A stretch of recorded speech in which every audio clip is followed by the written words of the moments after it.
আসসালামু আলাইকুম প্রিয় বন্ধুরা, আশা করি আল্লাহর মেহেরবানিতে আপনারা সবাই ভালো আছেন। আমরা যারা নতুন উদ্যোক্তা হতে চাই বা ঘরোয়াভাবে খামার শুরু করতে চাই, অনেক সময় আমরা বিপাকে পড়ি, অনেক ভিডিও দেখি, অনেকের পরামর্শ নিই যে আসলে আমরা কোন মুরগি দিয়ে শুরু করব, বাচ্চা, ডিমের নাকি অন্য মাংস উৎপাদনের জন্য। সেক্ষেত্রে আমি আমার অভিজ্ঞতায় যেটি বলবো সেটি আগে বাচ্চা নয়, আমরা আগে বড় মুরগি দিয়ে শুরু করতে পারি খামার। বড় মুরগির প্রথম যে বৈশিষ্ট্যটা বা সুবিধাটা আমরা দেখতে পাই, মুরগি বড় হওয়ার কারণে যদি কোনো কারণে রোগ হয় সেক্ষেত্রে আমরা অবশ্যই বড় মুরগি দিয়ে শুরু করব এবং সেটির সংখ্যায় 20টির অধিক যেন না হয়। আমরা চেষ্টা করব 10টি অথবা 20টি শুরুতেই অল্প মুরগি দিয়ে শুরু করতে। মুরগি সাধারণত আপনারা একটা জিনিস লক্ষ্য করে দেখবেন, আকারে বড় হলে বা বয়সে একটু বেশি হলে এর রোগ বিয়োগ অনেক কম হয় এবং রোগ প্রতিরোধ ক্ষমতা অনেক বেশি থাকে। আর এই কারণে আমরা অল্প টাকা প্রথমে ইনভেস্ট করে 10টি অথবা 20টি মুরগি দিয়ে শুরু করব।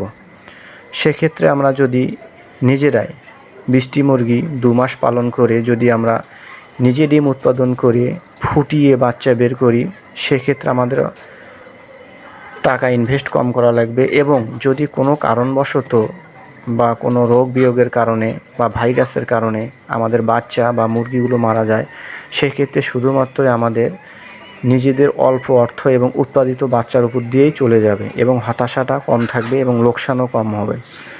এছাড়া আমরা বড় মুরগি অর্থাৎ ডিম পাড়া মুরগি দিয়ে যদি শুরু করতে পারি, ইনশাল্লাহ আশা করা যায় আমরা দুটি জিনিস শিখতে পাবো। প্রথম অবস্থায় মুরগিকে কিভাবে বড় করা যায়, কিভাবে আমরা ডিম উৎপাদন করে 1টি থেকে 2টি, 2টি থেকে 3টি, এভাবে আস্তে আস্তে কিভাবে খামার আমরা বড় পরিসরে করতে পারবো ধৈর্যের সহিত, সেটি আমরা শিখতে পাবো। তাই আমরা প্রথম অবস্থায় চেষ্টা করব বড় মুরগি দিয়ে খামার শুরু করার জন্য এবং নিজেরা বাচ্চা উৎপাদন করে যেন খামার করতে পারি। আর আমরা যখনই বড় মুরগি দিয়ে খামার শুরু করব, সেক্ষেত্রে আমাদের অর্থ এবং সময় দুটোই কম লাগবে। অর্থ আমরা অল্প অল্প করে ইনভেস্ট করতে পারবো।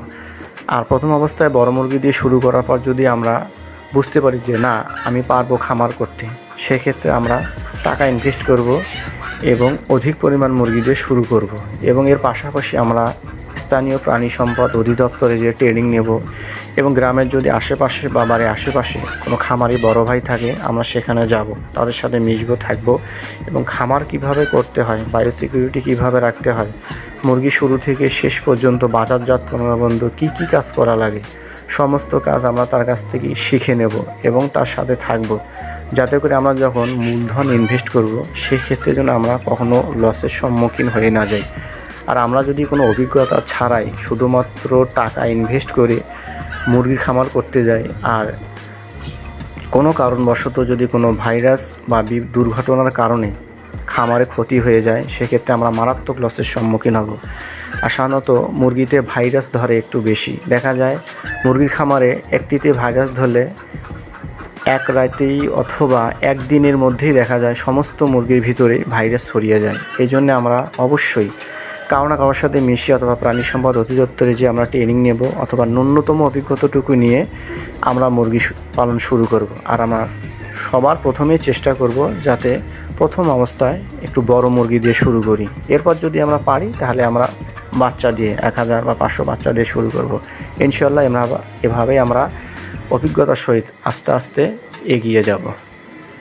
আমার এই পরামর্শটুকু ভালো লাগলে অবশ্যই চ্যানেলটি সাবস্ক্রাইব করে পাশে থাকবেন।